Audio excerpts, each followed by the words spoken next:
नौकरी या बिजनेस क्या है बेहतर? बड़े बाजार में माखन चंद की एक समोसे की दुकान थी। माखन चंद बड़े सीधे और सरल स्वभाव के व्यक्ति थे।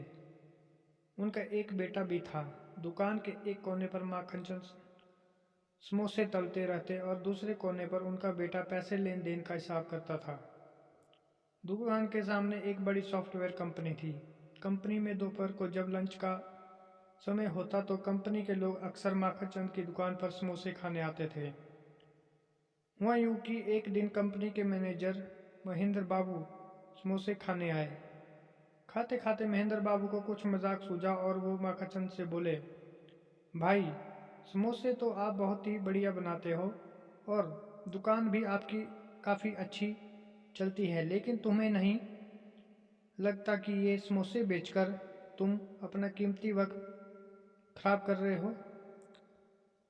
अगर थोड़ा और पढ़ लेते, थोड़ी और मेहनत कर लेते तो मेरी तरह कहीं मैनेजर होते और ऐशो आराम की जिंदगी जी रहे होते। माखन चंद बेचारा सरल स्वभाव का आदमी था। वो बोला, मैनेजर साहब, आपके और मेरे इस काम में बहुत बड़ा फर्क है।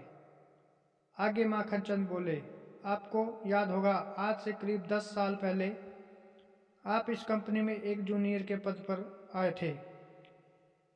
उन दिनों आपकी पगार 10,000 रुपये महीना थी। मेरे पास तब दुकान तो थी नहीं, तो मैं उन दिनों टोकरी में समोसे बेचा करता था और मेरी कमाई करीब 1,000 रुपये महीना थी।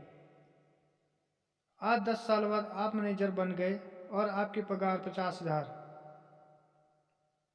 मेरी अब अपनी दुकान है और मेरी कमाई है 2 लाख प्रति माह। लेकिन चलिए, पैसा ही सब कुछ नहीं होता।